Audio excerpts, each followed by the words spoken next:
This should be a quick one, boys. Silly me. I made my video for the episode 7 of the Acolyte, and my mic wasn't on the whole time, so I went to go edit.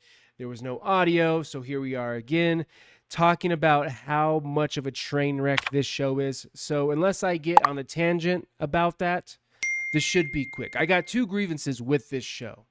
The $180 million budget and the portrayal of the Jedi that episode 7 really highlights.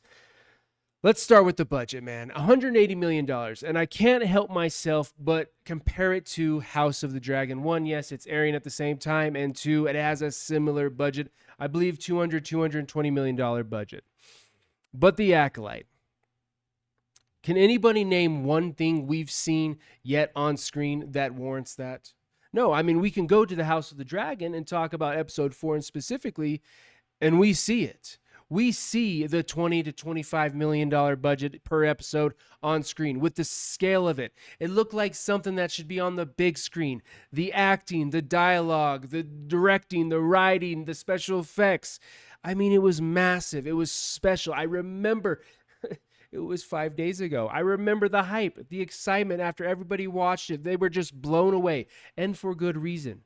We have yet to have that with the Acolyte, with any Star Wars show. I mean, to be honest with you, it all looks gloomy, dark, boring. The worlds are bland, the characters are bland, the writing's bland, the directing's bland, the special effects are bland. I mean, in episode 7, I don't know if you guys caught this, but the little speeder bike skipperoo through the screen.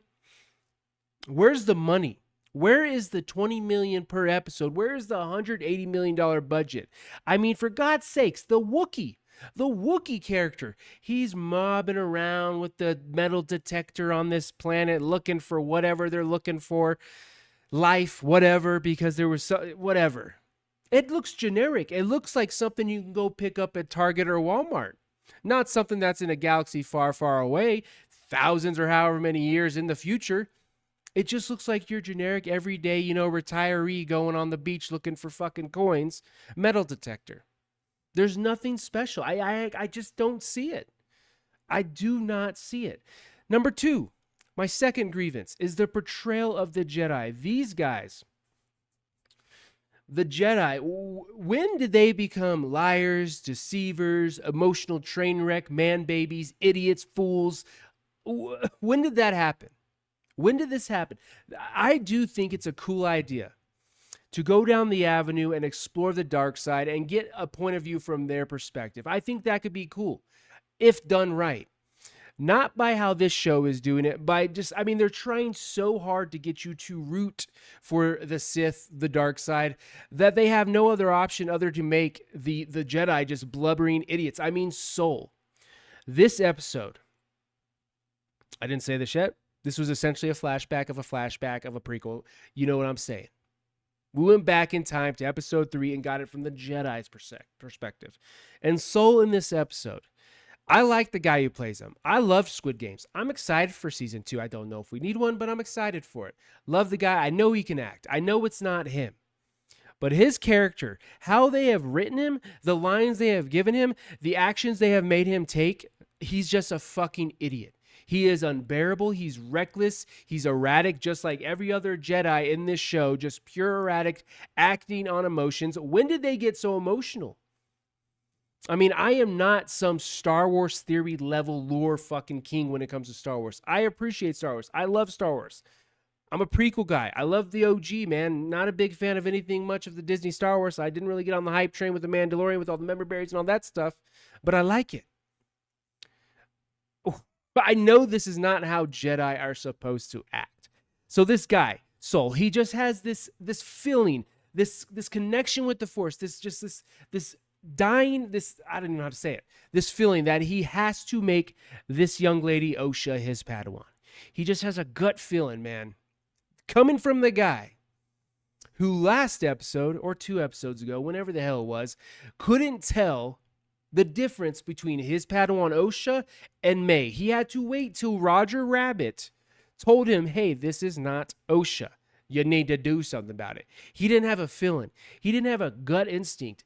And I watched this episode on a tablet. I'm at this point, I am really checked out. So unless I interpreted this wrong, but did Soul not go like, they're on the 13th floor, fire's burning, we need to go get these girls, we need to save them? Like,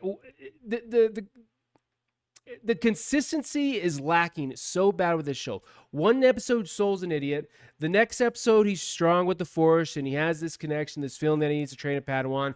He can tell where they're at in this burning fucking stone building that started from a candle essentially being dropped on the floor. Are they going to explain how this stone building burnt down because of a candle? I mean, I'm not making this up. This is what they're putting on screen. Is it going to be explained? How did that happen? But all this happened because Soul had a feeling, because the lesbian witch coven, the downfall of them happened because of Soul.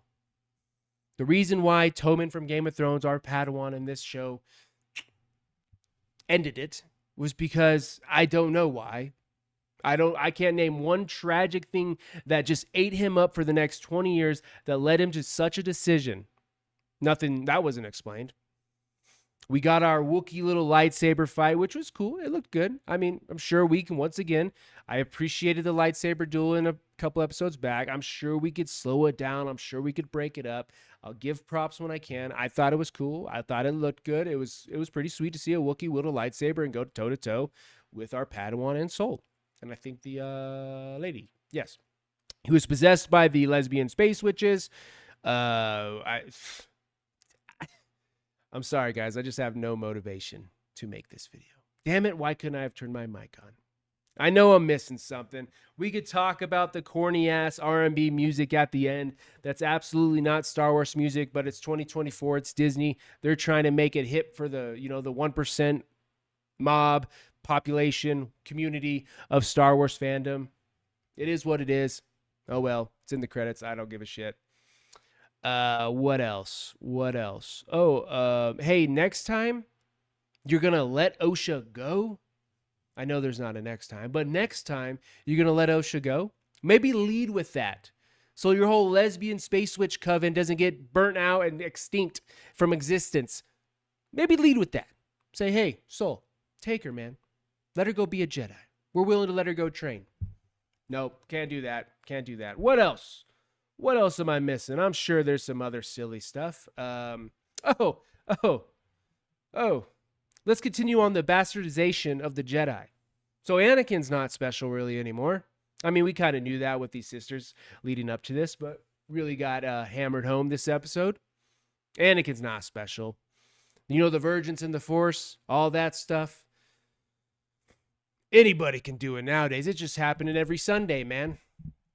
People are popping out of the Force left and right, man. Is what it is. Is what it is. I really believe, I mean, if this hasn't been clear throughout all of Disney Star Wars, I think the main objective of these shows, and the Acolyte in particular, is to take everything George Lucas created, flip it upside down, and say a big fuck you to the real Star Wars fans. They want to destroy everything George Lucas. I know that's clear. I might be late to the party saying this, but I don't know how you can argue against that anymore with how we've seen the treatment and the portrayal of the Jedi in this show. The Sith are the villains. They're selfish. They're filled with anger, hate, all that fun stuff. The Jedi, they're good. They're zinned out, man. They're fucking cheese like this, dude. They're heroes. They're the good guys. But we're done. We're 9 minutes in. I think I've rambled on long enough. This video is actually longer than I thought it would be. But yeah, Acolyte episode 7. I don't know if that was a good review. I'm sorry. Had a little mishap with my recording, and here we are. This is my half-assed review of episode 7 of The Acolyte. One more, baby. We're going to see this one through. Let's see where this Reylo relationship goes with Darth Smiley and Osha.